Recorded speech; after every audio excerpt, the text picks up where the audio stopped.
Let's start where we left off. In the first part of this video, I shared some of my best learnings. 15 of the 30 things I learned as I turned 30. In case you haven't watched that video, I turned 30 last month, and that made me reflect on my life as I walked through different phases in these 3 decades.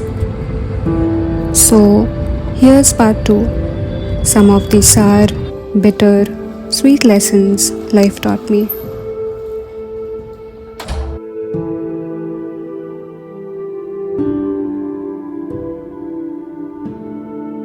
When I realized the kind of control social media had on my time, my mood, productivity, life in general, it was a no-brainer.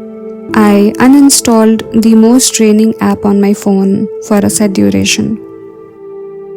Yes, it did feel brutal, and I felt there's so much I'll miss out on. But in hindsight, there was nothing important that I really missed.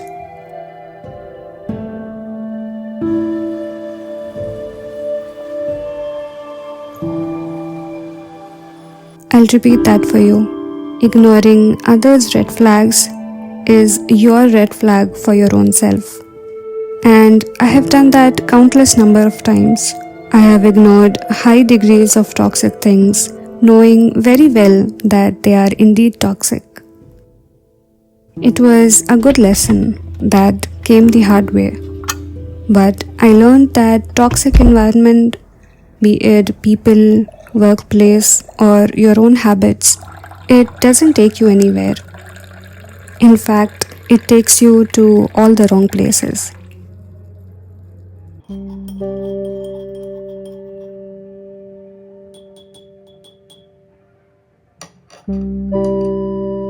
I recently realized that taking part in gossip, whether I was actively or passively involved, made my energy and vibe really negative.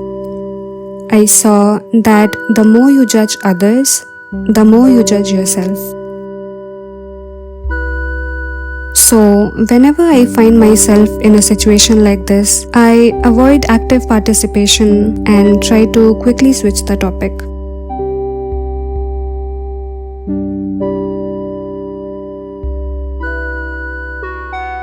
Surrounding ourselves with books early on has the power to change our personality and the way we see and approach life.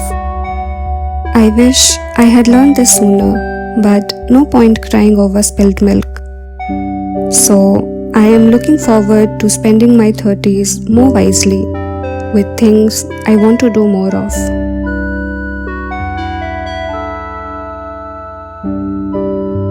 I have experienced this ample number of times. Even before I knew a term like manifestation existed, I saw it happening to me.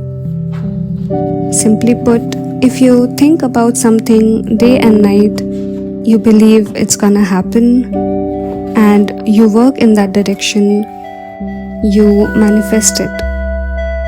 However, I learned that it applies to both positive and negative thoughts.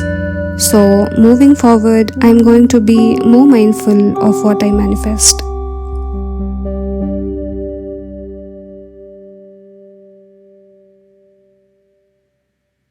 It's surprising how we live most of our present moment running away from being in the present. We are either thinking about our past or future, both of which do not exist as of now. I came across this concept in the book Power of Now and realized that it's so true. So, while it's nice to relive memories from the past and plan for the future, I try to constantly bring myself back to the present and try to live in the now. We tend to give so much value to people who have done well in their lives. But I've learned what truly defines a character is the way they treat other people, especially when no one is watching. That's the value I admire in people.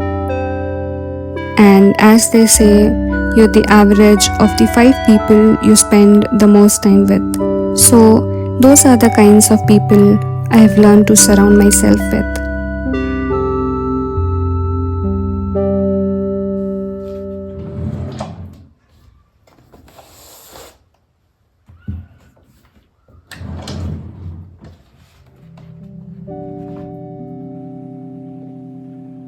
Music and I go a long way back, and time and again I have realized how powerful yet healing music can be.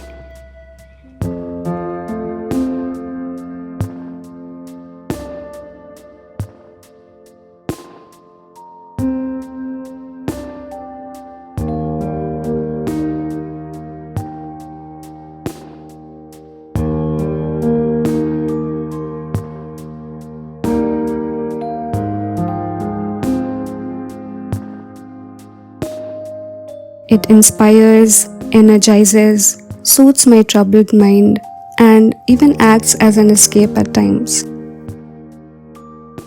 I learned that it can be the best friend I can always have by my side.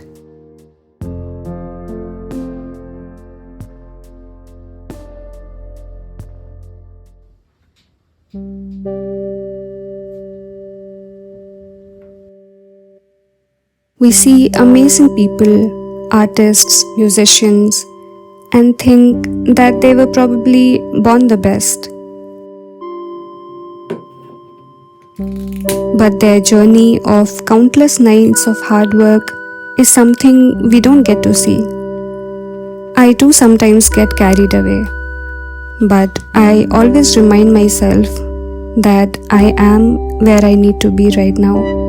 It is a journey, and I'll get better if I put in the effort.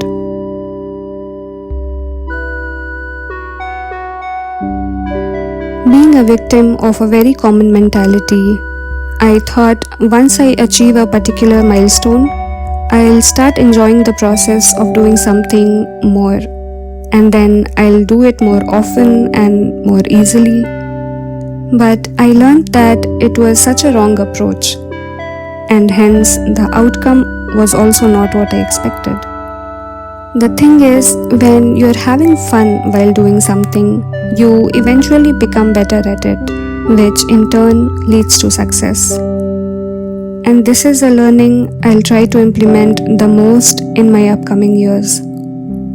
Sometimes we get so blinded by the results that we almost forget why we started doing something in the first place, and turn the process into a tiring, unrewarding experience.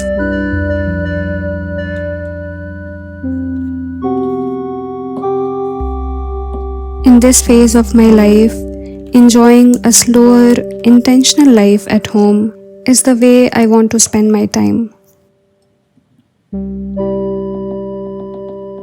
As I slowly started drifting to this side, I did face criticism from people for not living life the way they think is ideal or fun. But I realized that it's okay to embrace the change. It's okay to be a homebody if that's what feels good to me. Instead of constantly going places, chasing the picture-perfect life that we see on social media, I now prefer being in my safe haven where I feel most peaceful, creative, and content with my life.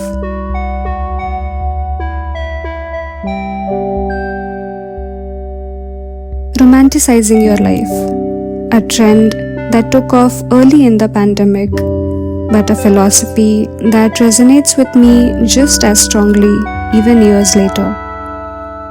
However, romanticizing does not necessarily mean making your life pretty by acquiring material things as portrayed by social media today. For me, it's about making the most mundane of days feel good, because these are the times that make up the majority of our lives, not the vacations or special events that happen once in a while.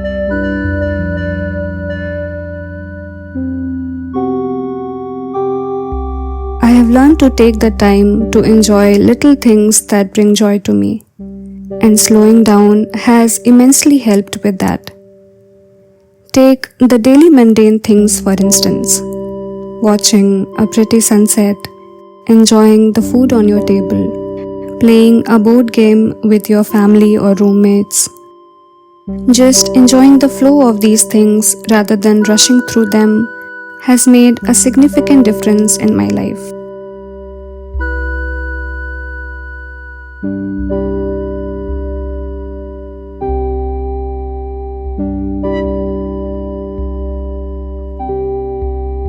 That's right, you've got yourself for a lifetime.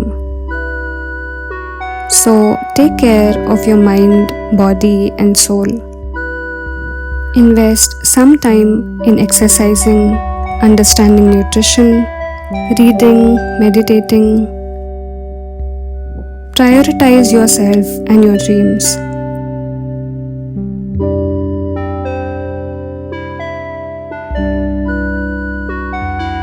I know how cliche this sounds, but the feeling of being too late has always bothered me. Well, age is just a number, right? But to be honest, it does sometimes bother me.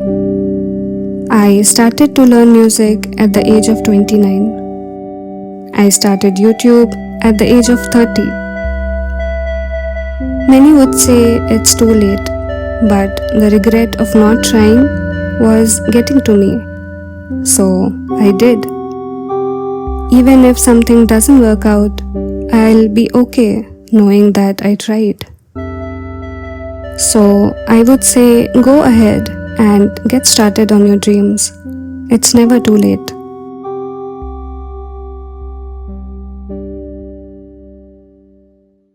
And those were 30 things I learned by 30. Things that I learned in my 20s and would definitely take along to my 30s. If you haven't watched part 1 of this video, you can click on the link above or find it in the description box. I really hope these 30 learnings help you in some way on your journey. If you got some value out of this video, please consider liking and subscribing to the channel where we share views on slow and intentional living. Until next time, take care and I'll see you soon.